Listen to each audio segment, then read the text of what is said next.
Today I got to visit the Crosby Arboretum.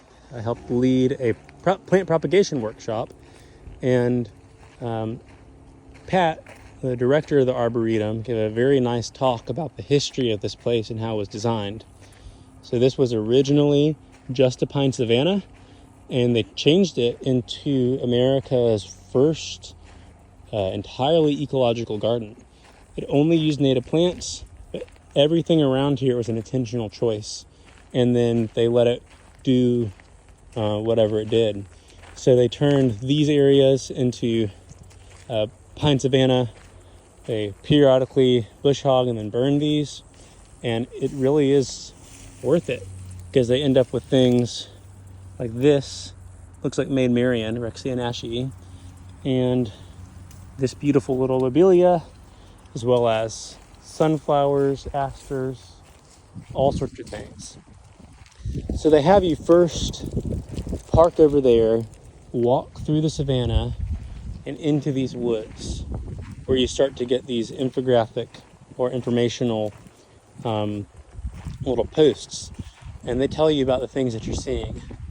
And we're going to continue to walk for a bit, and we're going to walk over a bridge that overlooks some water, and then we're going to walk up to the pavilion or to the visitor center, and from there we can go on to the pavilion, which is just beautiful. But the idea of this was to take visitors who just came off the interstate and put them through the savanna, then through the woods, then over the water. And so by the time that they get to the visitor center, they're already acclimated to the natural beauty around them, and they're prepared to learn. They're prepared to explore.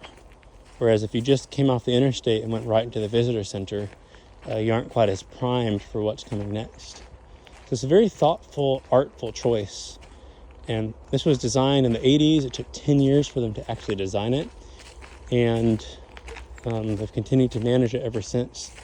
But it looks like it's natural. If you look around, it's very hard to realize this was all meticulously planned. They planned it out on paper, pen and paper. They didn't have software that could do this for them. They drew grids and made plans on the grids about exactly where to put which species to make it look natural. I think they did a very good job. There's a ton of diversity in there. And we're getting to the bridge now. This is just a lovely, lovely place. You can see the sun filtering through the trees. It's just sublime. Hard to believe this is Mississippi at times.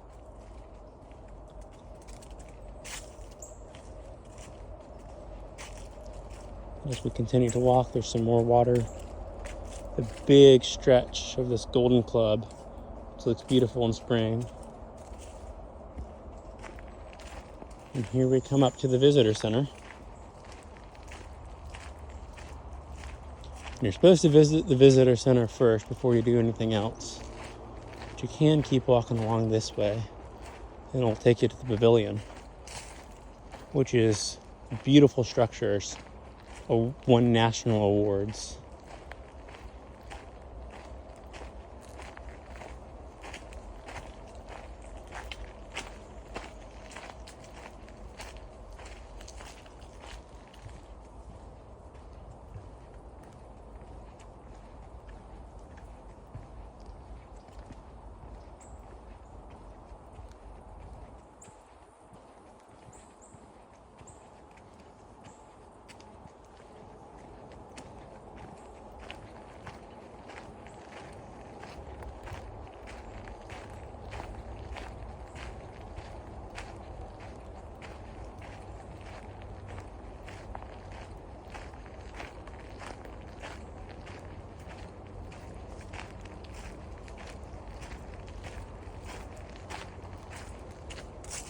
The idea is, by the time you see the structure, you're already thoroughly immersed in nature.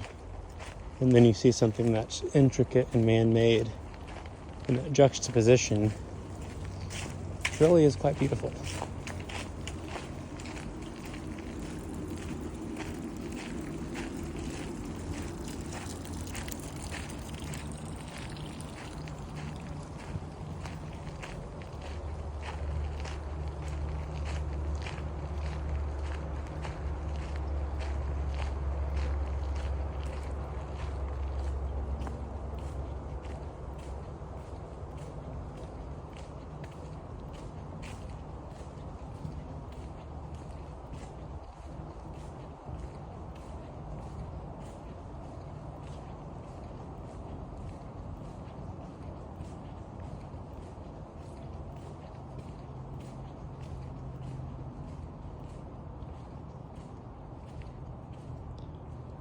This lake is entirely man-made, but they made it look very natural.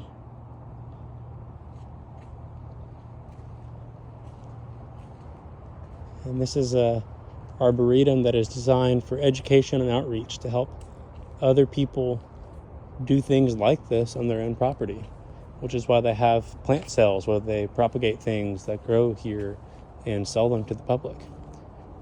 And they lead workshops. They've got a ton of events.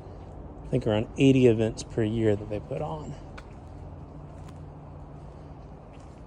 It's a beautiful place.